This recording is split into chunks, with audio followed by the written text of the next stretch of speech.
अस्सलाम वालेकुम everyone, I hope you all will be fine. और आप लोगों की CSS की तैयारी बहुत अच्छी जा रही होगी। अभी हमारे पास ये जुलाई का मंथ जा रहा है। दिस इज़ 22 ऑफ जुलाई कि मैं ये वीडियो रिकॉर्ड कर रही हूँ। We have 6 months for CSS, मतलब अगस्त, सितंबर, अक्टूबर। अब नेक्स्ट वी हैव नवंबर, दिसंबर, जनवरी, और 27 जनवरी को हमारा फर्स्ट पेपर है।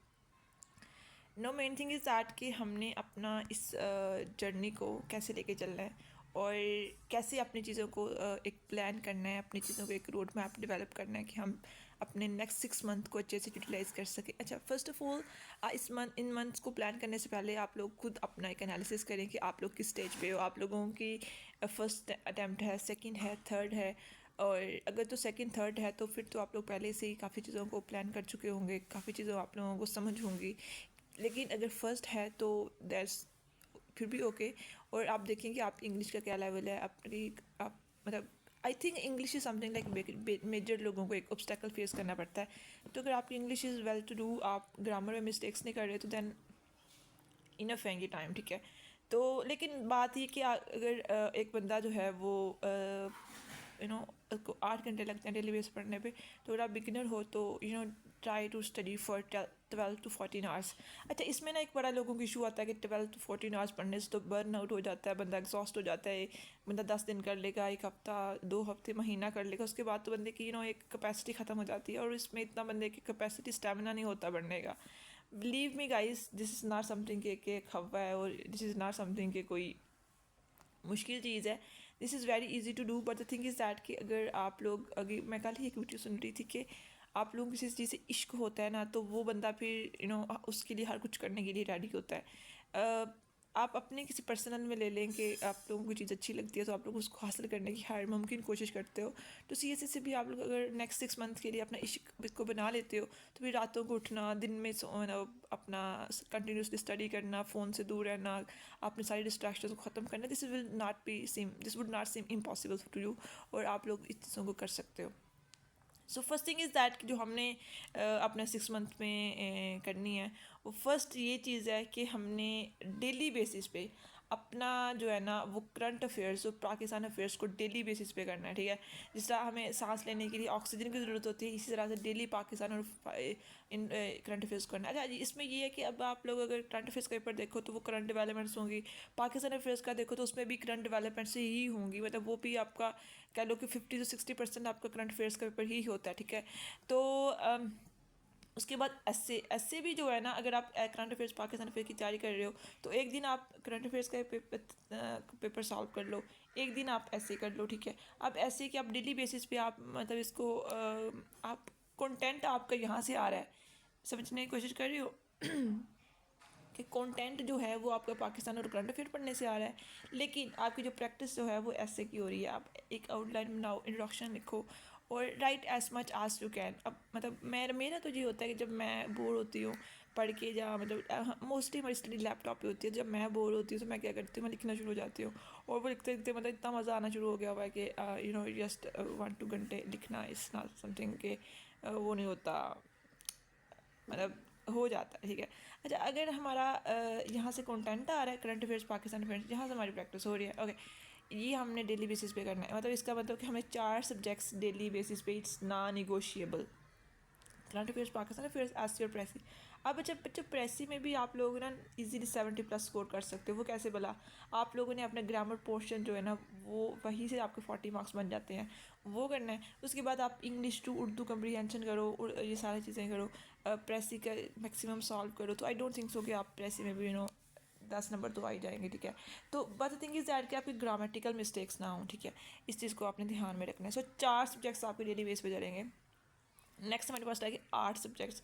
अब इन 4 सब्जेक्ट्स को अपने डेली बेसिस पे 5 घंटे दे लो, 4 दे लो, वो as per your level of preparation, ठीक है। लेकिन इतना देना है, इसमें न्यूज़पेपर भी आ जाता है। नेक्स्ट हमारा जो है ना आपके आ रहेगी 8 सब्जेक्ट्स। अब 8 सब्जेक्ट्स को हमने नेक्स्ट 3 मंथ्स में कैसे कवर करना है, वी हैव अगस्त, सितंबर, अक्टूबर, ठीक है। अक्टूबर तक आपके 8 सब्जेक्ट्स कंप्लीट हो जाने चाहिए। और आप लोग, अच्छा इसमें भी ना डिपेंड करता है डिफरेंट सब्जेक्ट्स की उस पर डिमांड पे। वो कैसे? वो इस तरह के आप लोगों ने मतलब जिस तरह पंजाबी का पेपर है, तो पंजाबी के पेपर अगर आपने इसके नोट्स किस तरह बनाने हैं कि आपने अगवाई अगवाई इज़ इनफ पर पंजाबी, ठीक है, तो उसको आपने पढ़ लेना है। उसके बाद उसके शेर जो है हर पोइट के 8-8 लिख लेने हैं, ठीक है।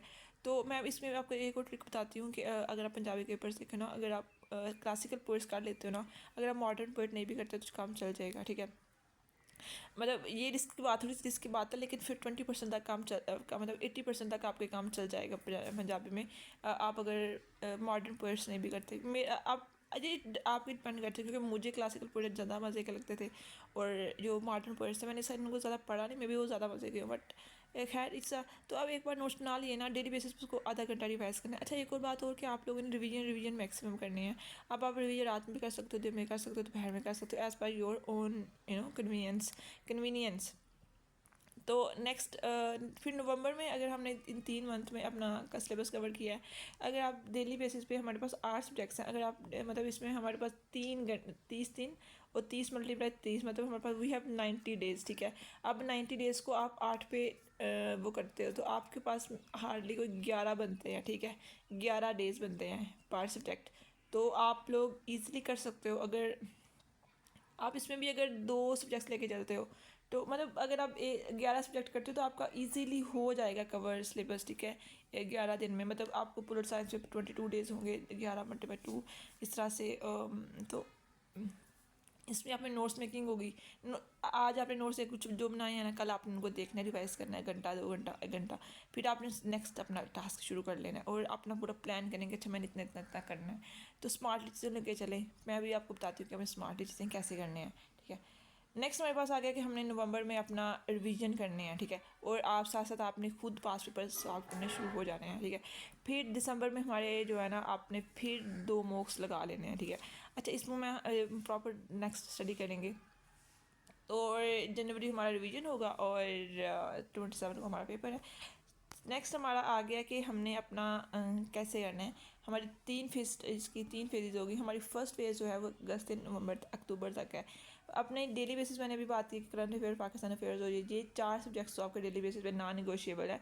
इनको आपने क्या करना है, आपने इनको पहले आप जो है ना, इनको लाइक 5 घंटे डेली बेसिस पे दे लें, ठीक है। और 5 घंटे जी हो गए, और 5 घंटे आपने दूसरे जो आप एक सब्जेक्ट करेंगे उसको देने हैं, ठीक है। आपके लिए 10 घंटे हो गए।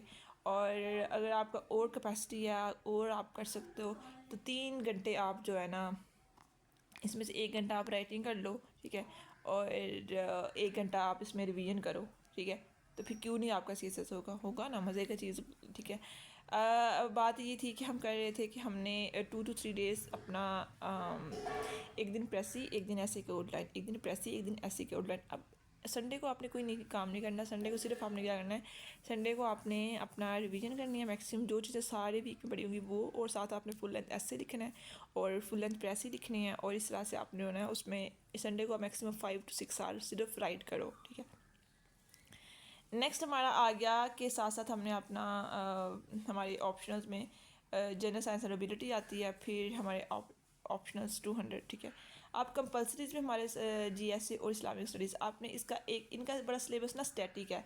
अब GSA में कोई चीज़ नई नहीं होगी, अब GSA में कुछ चीज़ें नई नहीं, मतलब वही सिलेबस के अकॉर्डिंग मतलब होंगी, ठीक है। अब अगर आप एक मैथ का आप वो प्रैक्टिस कर लेते हो तो उसमें चीज़ें कवर हो जाएंगी। इस्लामिक स्टडीज़ भी बड़ा स्टैटिक सब्जेक्ट है, आप तैयारी कर लेते हो तो वो। अब इस्लामिक स्टडीज़ का सब्जेक्ट अगर कोई कंटेम्प्रेरी कोई क्वेश्चन आ गया है तो वो तो आप लोग ऑलरेडी करंट अफेयर्स कर रहे हो। अगर GSA में कोई चीज़ कंटेम्प्रेरी, कोई फ्लड्स की कोई इस तरह कोई मतलब आ जाती है, इतना नहीं होता उसका ज़्यादातर, वो जो स्टैटिक सब्जेक्ट है वैसे। तो फिर अगर आ जाती है तो आप लोग करंट अफेयर पाकिस्तान अफेयर कर रहे हो ना, तो आप उसमें से आपका कवर चीज़ें हो जाएंगी। बट आई थिंक इस अब एक बार आपने इनको कवर करना है अच्छे से, तो फिर आप लोगों ने इनके नोट्स बना रिवीजन मैक्सिमम करनी है। इसमें जो एबिलिटी पोर्शन है मैथ का, उसके भी आपने मैक्सिमम अपने स्लॉट्स लगानी है, और फिर क्या करना है, उसके भी फार्मूलेज रिवाइज करते रहना, उसके पैटर्न्स देखते रहना है। देन आ जाता है हमारा ऑप्शनल सब्जेक्ट, ठीक है। ऑप्शनल्स में आपने क्या करना है, ऑप्शनल्स में मैंने बताया कि आपने डेली के 5 घंटे देने हैं, ठीक है, और आप मल्टीप्लाई कर ले, टॉपिक्स को देख लें, ठीक है, और फिर सिलेबस की लेंथ को देख लें, तो I think it's easy to do. Next हमारा नवंबर आ गया। नवंबर में हमने जो है ना अपनी एक स्ट्रक्चर्ड रिवीजन करनी है और अपना मॉक्स देने हैं, ठीक है। उसमें पहले तो आपने अपने मतलब आप एटलीस्ट अगर हर वीक में एक ऐसे लिखते हो ना, तो हमारे एक वीक मंथ में 4 और टिल दिसंबर हमारे कितने ऐसे हो जाएंगे भला, दिसंबर तक 5 × 4 20 ऐसे हमारे दिसंबर तक हो जाएंगे। और जनवरी आ गया। अब जनवरी में आप लोगों ने मैक्सिमम डेली बेसिस पे एक आउटलाइन बनानी करनी है, एक ऐसे लिखना करना है, मतलब एक ऐसे नहीं, एक आउटलाइन इस तरह से। नेक्स्ट हमारे पास दिसंबर में हमने जो है ना अपने मैक्सिमम मॉक्स देने हैं, अपनी राइटिंग प्रैक्टिस करनी है, और साथ साथ हमने अपने पास पेपर जो हम अपना मॉक्स दे रहे हैं उनका एनालिसिस करना है। अपने करंट अफेयर्स पाकिस्तान अफेयर्स हमारे कंटिन्यूस रहेंगे, और इस तरह उस टाइम पे हमने देखना है पूरे साल में और 2 सालों में कौन से हाई यील्ड इवेंट्स हुए हैं, उनको हमने दोबारा से रिवाइज़ करना है। और रियल टाइम वन पेपर पर सिटिंग आपने 3 घंटे के स्लॉट्स लगाने हैं फिर, ठीक है। आप मतलब हमारे 2 पेपर होते हैं, तो आपने 2 डेली बेसिस पे 6 आवर्स लिखना है। इस तरह आपने मैक्सिमम 2 3 4 बार आपने मॉक्स देने हैं, ठीक है। अब मॉक्स के लिए आपको अकेडमी जाने की ज़रूरत नहीं है, आप पास पेपर्स लें, उनको सॉल्व करें। अब कई अकेडमीज़ के पास मतलब उनके जो मॉक्स होते हैं वो ग्रुप्स में शेयर होते हैं, वो वेबसाइट्स पे पढ़े होते हैं, तो आप लोग उनको सॉल्व करें, दैट्स इनफ। आप ChatGPT को कहेंगे यार हमें ना एक पेपर जनरेट करके दो, आप उनको सॉल्व करना शुरू हो जाए, तो very much simulation you can create at your own pace. आप जनवरी में तो हमारे पेपर्स भी हैं, ठीक है, तो आपने रिवीजन करनी है, अपनी हेल्थ का ख्याल रखना है, ठीक है, और साथ साथ अपने जो है ना दोबारा से 1 2 मॉक लगा लेना है, ठीक है। और आपने पेपर्स 12 पेपर्स देने अंदर रियल कंडीशंस।